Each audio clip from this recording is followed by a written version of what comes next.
আজকের অন্যতম একটি খবর ছিল রাজনৈতিক অঙ্গনে যে বিএনপির অবশিষ্ট বাকি ২৬টি আসনের মধ্যে তাদের প্রার্থীদের নাম ঘোষণা করেছে। এর মধ্যে গুরুত্বপূর্ণ যে বিষয়টি ছিল রুমিন ফারহানার নমিনেশন পাওয়া না পাওয়া নিয়ে তার যে নির্বাচনী আসন ব্রাহ্মণবাড়িয়া ২, সরাইল ও আশুগঞ্জ। তো সেই আসনটি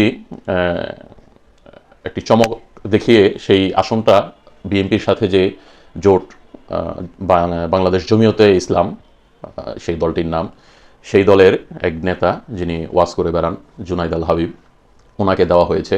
বিএনপি জানিয়েছে যে সেখানে কোনো প্রার্থী থাকবে না বিএনপির পক্ষ থেকে।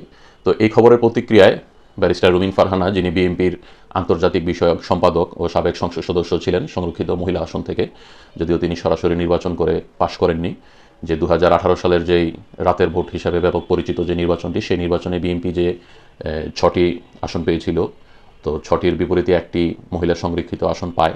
তো সেটি রুমিন ফারহানাকে দেওয়া হয়েছিল। সেই সুবাদে তিনি এমপি হয়েছিলেন, সরাসরি জনগণের ভোটে নির্বাচিত হয়ে এমপি হননি। তো তারপরে তাকে সবাই চিনে বিএনপির, বরঞ্চ বলা চলে যে একটা সময় টিভিতে টকশোতে ব্যারিস্টার রুমিন ফারহানা বিএনপির মুখপাত্র হিসাবে কাজ করেছেন, বিভিন্ন টকশোতে ব্যাপক পরিচিতি পেয়েছেন। তো আশ্চর্যজনকভাবে তাকে দেওয়া হয়নি নমিনেশন। এর প্রতিক্রিয়ায় তিনি জানিয়েছেন যে তিনি স্বতন্ত্রভাবে ব্রাহ্মণবাড়িয়া ২, সরাইল ও আশুগঞ্জ, সেখান থেকে তিনি স্বতন্ত্রভাবে নির্বাচন করবেন। তো দলের ব্যাপারে তিনি বলেছেন যে দল, বিএনপি একটি বড় দল, তাকে অনেক কিছু ভাবতে হয়, জোট সঙ্গীর ব্যাপারে ভাবতে হয়, এসব বিবেচনা করে হয়তো আমাকে দেওয়া হয়নি, কিন্তু আমি স্বতন্ত্র ইলেকশন করব। তাকে বলা হয়েছে যদি দলের বাইরে গিয়ে ইলেকশন করেন, যদি ব্যবস্থা নেয়, তখন বলেছেন ব্যবস্থা নিলে নিতে পারে, অনেকটা গাছাড়া ভাব ওনার। তো তিনি পাননি, এটি একটি খবর যেরকম রাজনীতিতে। আরেকটি হচ্ছে আমাদের নারায়ণগঞ্জ ৪ আসন, যেটা অত্যন্ত গুরুত্বপূর্ণ আসন নারায়ণগঞ্জের। সে আসনটিও বিএনপি এই একই তাদের জোটসঙ্গী যেই দল বাংলাদেশ জমিয়তে ওলামায়ে ইসলাম, সেই দলটির নারায়ণগঞ্জের যে দায়িত্বশীল, ওনাকে দেওয়া হয়েছে মুফতি মনির কাসিমি। তো তিনি নিতান্ত একজন রাজনীতির মাঠে বলা চলে, রাজনৈতিক অঙ্গনে নিতান্ত একজন আগন্তুক বলা চলে। কোনো সারা বছর তার কোনো কর্মসূচি থাকে না। তিনি ২০১৮ সালেও যেই রাতের ইলেকশন হয়েছিল, সেই ইলেকশনও তিনি জোটের প্রার্থী ছিলেন। এই তখনও এই দলটি বিএনপির সঙ্গে ছিল। তো ২০১৮ সালে তখনও তিনি ধানের শীষের প্রতীক নিয়ে এই ইলেকশনটি করেছিলেন। সেই সময় তার প্রতিদ্বন্দ্বী যিনি ছিল, তিনি ছিলেন নারায়ণগঞ্জের সাবেক সংসদ সদস্য এ.কে.এম. শামীম ওসমান। তো ওনার মতো গুরুত্বপূর্ণ ব্যক্তির সঙ্গে তিনি ইলেকশন করেছিলেন সেই সময়ে, যদিও তিনি কোনো উল্লেখযোগ্য হারে ভোট পাননি বা থাকতে পারেননি ওই সময় এলাকায় অত্যাচার নির্যাতনের জন্য। তো কিন্তু সবচেয়ে অবাক করা বিষয় হচ্ছে নারায়ণগঞ্জের মতো এত গুরুত্বপূর্ণ যেই আসনটি নারায়ণগঞ্জ ৪, যেখানে শিল্প অঞ্চল, ফ্যাক্টরি, গার্মেন্টস, রপ্তানিমুখী শিল্প, ঢাকা কাঁচপুর হাইওয়ে রোড এই সাইডটা, তারপর আপনার শিল্প অঞ্চল, এই পুরাটাই গুরুত্বপূর্ণ একটি অঞ্চল, যেটাকে বলা চলে যে ঢাকাকে ব্যাকআপ দেয় আন্দোলনের সময় বিভিন্ন রাজনৈতিক দলগুলিকে, যখন সরকার যারা থাকে তারা দমন করতে চায় বিরোধী দলীয় মতকে, তখন ঢাকার চারপাশে যে জেলাগুলো আছে, তো সেই জেলার মধ্যে একটি নারায়ণগঞ্জ, যেটাকে প্রবেশদ্বার বলা হয় ঢাকার। তো এই অঞ্চলটা গুরুত্বপূর্ণ একটি রাজনৈতিক অঞ্চল। তো এরকম একটি জায়গায় তিনি পেয়েছেন এই মনির কাসিমি। তিনি নিতান্তই একজন রাজনীতির মাঠে বলা চলে, তার তেমন কোনো পরিচিতিও নেই, তেমন কোনো, তার দলের নামটুকু পর্যন্ত জানে না মানুষ, গুলিয়ে ফেলে, হয়তো বোঝে অতটুকু যে একটা ইসলামিক দলের নেতা। তিনি কিছুদিন আগে, মাস দেড়েক আগে, দুয়েক আগে, তিনি নারায়ণগঞ্জ ঈদগাহেতে একটি সমাবেশ করেছিলেন, সেখানে দাওয়াত পেয়েছিলেন বিএনপির সালাউদ্দিন সাহেব, তিনি এসেছিলেন।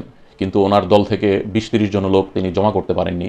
পরে দেখা গেছে সালাউদ্দিন সাহেবের মান-ইজ্জত বাঁচাতে বিএনপির নেতাকর্মীরা তাদের ৫০-৬০ জন করে এরকম নিয়ে মোটামুটি ২০০-২৫০ জনের লোক সমাবেশ করেছিলেন।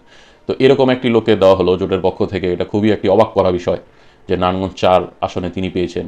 শুধু জমিয়তে ওলামায়ে ইসলামের যে দলটি, তারা ৪টি আসন ছাড় পেয়েছে বিএনপির থেকে। এর মধ্যে একটি আছে নীলফামারী ডোমার অঞ্চলের, নীলফামারী ২ সম্ভবত ওই আসনটি, আর সিলেট ৫। তো ৪টি আসন তারা বিএনপির থেকে নিতে পেরেছে।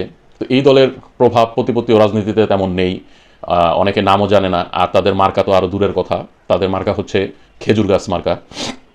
তো এই ৪ প্রার্থীকে যদি তাদের দলের ব্যানারে ইলেকশন করতে হয়, জমিয়তে ওলামায়ে ইসলামের ব্যানারে, তাকে খেজুর গাছ মার্কা নিয়েই করতে হবে।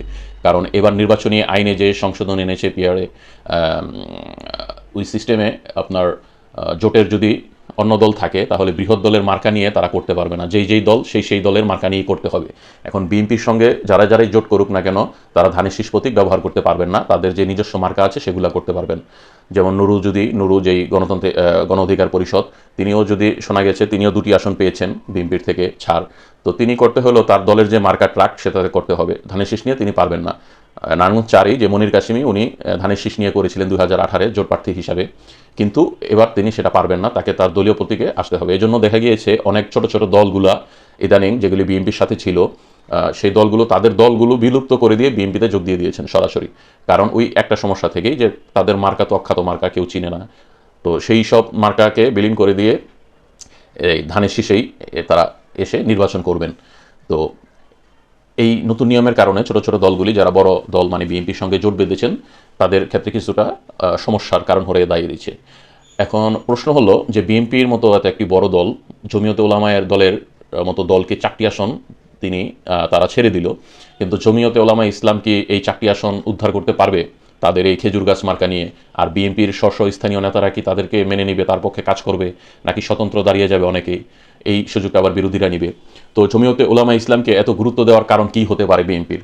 কারণ যেটা আমার কাছে মনে হয়েছে, কারণ বিএনপি সবসময়ই বিগত যে ইলেকশনগুলো হয়েছে বাংলাদেশে 1991, 96, 2001 এবং 8, তো এই সব ইলেকশনগুলোতে কিন্তু বিএনপি ভোট পেয়েছে একটি বিশাল সংখ্যক ইসলামী দলগুলির কাছ থেকে, এবং বিএনপি ইসলামপন্থা ইসলাম মনাদের দল এরকম একটি অনুভূতি থেকেই কিন্তু মানুষ অনেকে তাদের ভোট দিয়েছে। কিন্তু এবার যে প্রেক্ষাপটটা, এবার তাদের সম্পূর্ণই তাদের প্রতিপক্ষ হিসাবে ধরতে হচ্ছে জামায়াতে ইসলামকে, যেটা এখনও পর্যন্ত বাংলাদেশের সর্ববৃহৎ ইসলামিক দল।